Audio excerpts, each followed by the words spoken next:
I guess I'm just gonna start this like this. I was incarcerated for almost 32 years straight, consecutive, whatever you want to call it. One day after another. I got locked up in 1989 and I got out in 2020. Most of the time that I did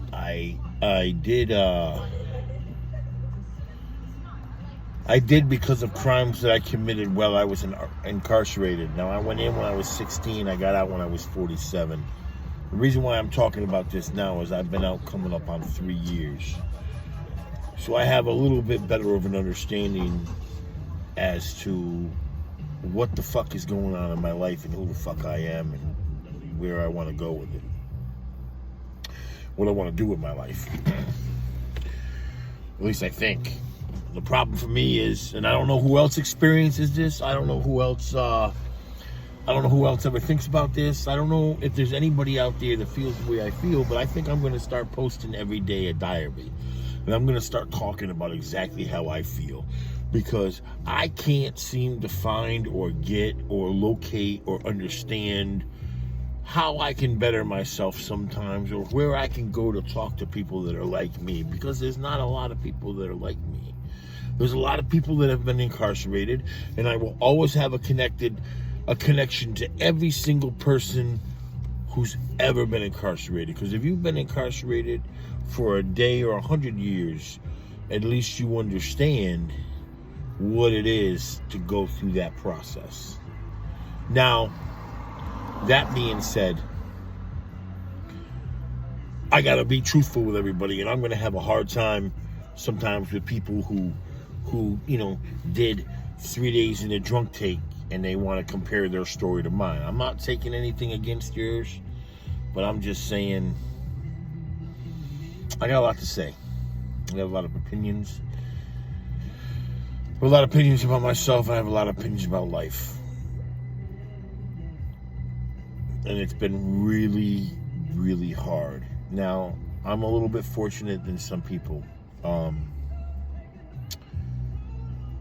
I did, out of all the years that I did about maybe 12 years where I was completely alone.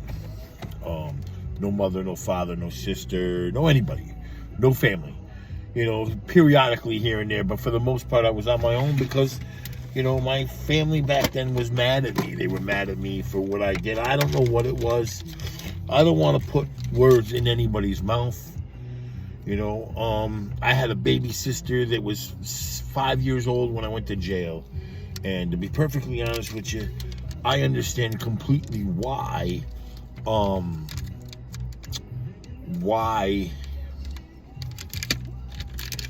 they focused or had to focus in on my sister, because when I went to jail and then when I escaped and when I fucking was all over the national news and so on and so forth, coming from a town that I came from, it was hell on her and it was hell on everybody else. So I get it. But the point is, I did a lot of years by myself. And I also did a lot of years, fortunately, with a woman that I met while being incarcerated. And I had the opportunity to make children.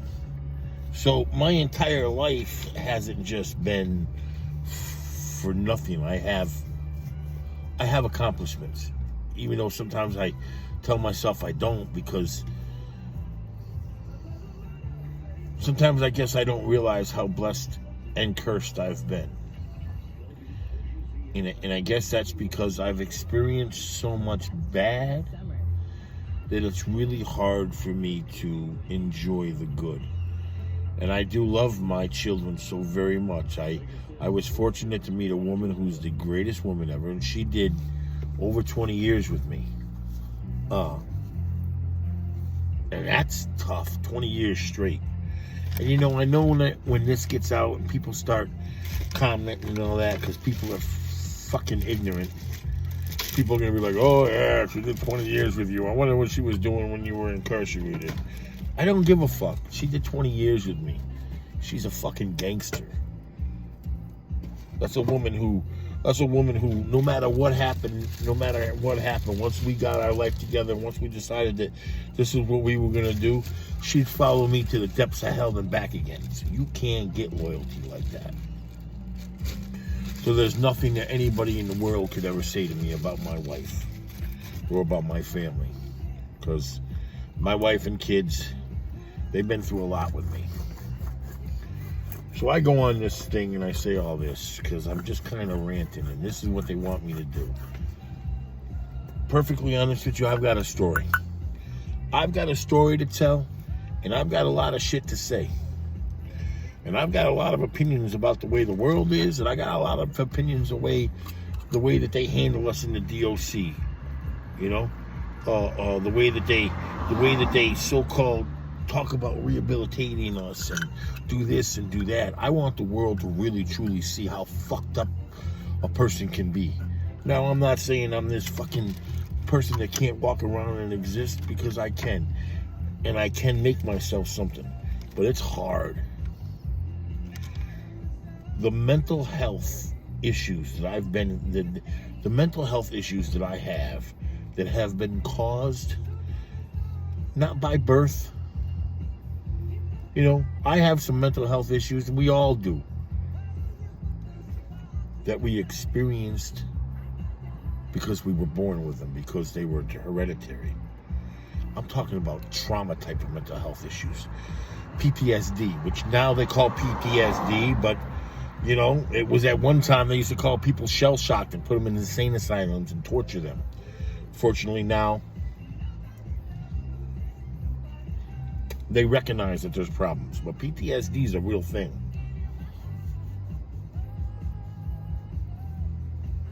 And it's not just that it's a real thing, and it's not just that some of us that were incarcerated, or all of us that were incarcerated, not some of us, all have a form of PTSD, but a lot of us came and went into the Department of Corrections, or went into the penitentiary, or went into whatever, and we already were fucked up before we even went in there.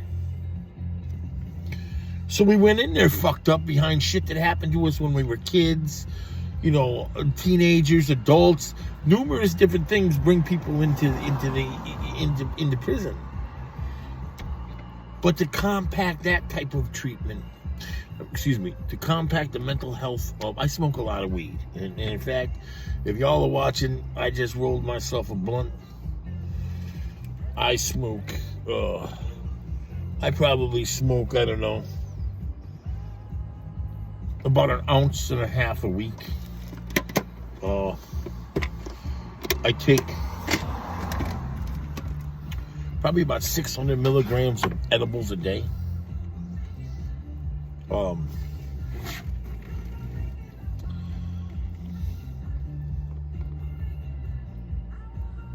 When I got out of jail, well, when I went to the parole board, I knew that I was going to have to tell them that I needed mental health treatment. Because I really did. You know, I know that I had made it through my incarceration, and I was at the end of it, but I had, you know, I have some serious issues. I have anger issues. I'm a 50-year-old man that will have a tantrum like I'm 10. I might be 50 and I might be in the world, but mentally I'm still 16 out here. I might have grown in prison, but I didn't mentally grow out here. So my kids that are in their 20s and 18s and so on and so forth, they're actually going through the same shit that I'm going through. So it gets wild. But I bring all that up to say that when I got out,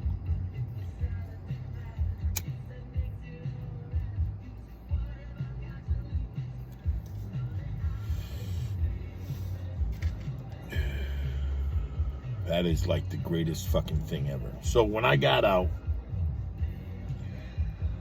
I knew I was going to need medication. I knew it. I knew it because I had talked to plenty of people. I had plenty of years to watch people come in and out of prison. So I kind of had a rare opportunity to watch what they did and watch what they said and listen. And you know, now that I'm on parole, I've come to a way different understanding of what, you know, it is. And it's also, I got to say, Parole right now is a lot different than it was a few years ago. COVID changed things. You know, a lot of movements changed things. But that being said,